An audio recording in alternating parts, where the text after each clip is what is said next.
আরো যে উদ্বেগের তথ্য সামনে আসছে যে পেহেলগাঁও হামলায় কি মদত করেছে প্যালেস্তিনীয় জঙ্গি গোষ্ঠী হামাসও।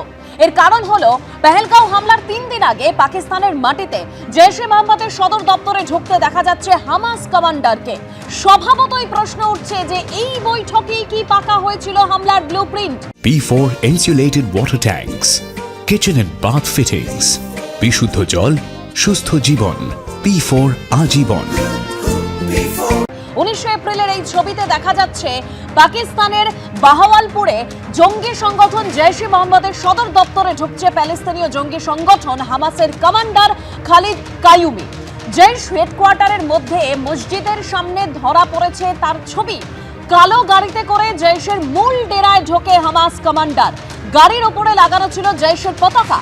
হামাস কমান্ডারকে এসকর্ট করে নিয়ে যায় জঙ্গি সংগঠন জৈশ-এ মোহাম্মদের লোকজন।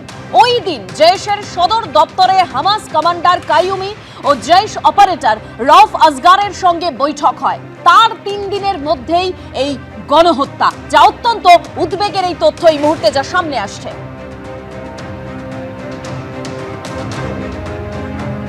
আমি সরাসরি এবার আলোচনায় আসবো এবং শুরুতেই সমীর মিত্রর কাছে যাব। সমীর বাবু, স্বাভাবিকভাবেই হামাসের যোগ জানিয়ে এখন প্রশ্নচিহ্ন দেখা দিচ্ছে। স্বাভাবিকভাবে এটা তো যথেষ্ট উদ্বেগের, কিন্তু উদ্বেগের জায়গাটা ঠিক কোথায় কোথায় সমীর বাবু? প্রথম কথা হচ্ছে যে এই যে উদ্বেগের কথাটা বললেন, এটা কিন্তু সত্যিই এটা উদ্বেগের হয়। কারণটা হচ্ছে, আমি আমার ব্যক্তিগত অভিজ্ঞতা থেকে বলছি, যখন আমার উপরে একটা আঘাত আসে, আমার জিপের ইঞ্জিন ব্লকটা যখন উড়ে যায়, এই কিস্তোয়ারেই এই যে রাস্তা দিয়ে ওরা যাতায়াত করছে সেই জঙ্গলের মধ্যেই সেটা হয়। তখন জানা যায় পরবর্তীকালে যে they are not dependent only on their local, they are সেই সময় সুদানিজ টেররিস্ট এসে who are very good at explosive, তাদের দিয়ে কাজ করিয়েছিল এবং সেই জঙ্গলটায়।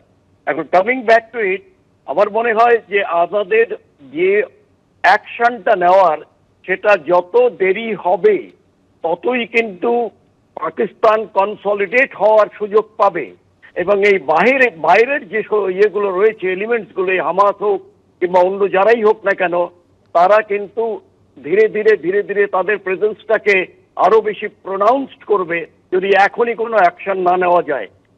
আমরা যদি একটুখানি লক্ষ্য করি, দেখা যাচ্ছে mister Vance, the vice president of United States, ওর স্টেটমেন্টটা যদি পড়েন তাহলে দেখা যাচ্ছে যে দুজনই, পাকিস্তান এবং ইন্ডিয়া দুজনই তারই কাছের, তবে যেন এমন কিছু ইন্ডিয়া না করে যেটা এসক্যালেট হয়ে যায়। তার মানে এটাকে ইট ইজ শুধু অ্যাডভাইস নয়, it is a sort of threat also, and also giving the guidelines যে তুমি কতদূর পর্যন্ত এইটা করতে পারো। সেই জন্য 12 দিন হয়ে গেছে, জানি না কতদিনে দেশবাসী অনলি একটু এইটাই চেয়েছিল যে এই যারা গণহত্যা করলো সেই গণহত্যার বদলা আমাদের নিতে হবে। অথচ 4 জন লোক, লক্ষ রয়েছে আমাদের ট্রুপস ওখানে, যে জায়গাটায় ঘটনা ঘটেছে তার কাছেই বোধহয় ছিল সিআরপিএফ এবং আমাদের ইয়েগুলো হচ্ছে আর এইসব থাকার পরেও যদি তারা এইভাবে খুন করে চলে যেতে পারে, তাহলে বুঝতে হবে যে তারা কতটা ডেয়ারিং, কতটা তারা নৃশংস। কারণ এইগুলো তাদের ওই পারে ট্রেনিং দিয়ে এপারে আনা হয়। এটা কিন্তু আমি মানতে পারছি না কোনোভাবেই যে 4 জনের কোনো খবর হয়ে এরা কোথায় উড়ে গেল। এটা তো হতে পারে না।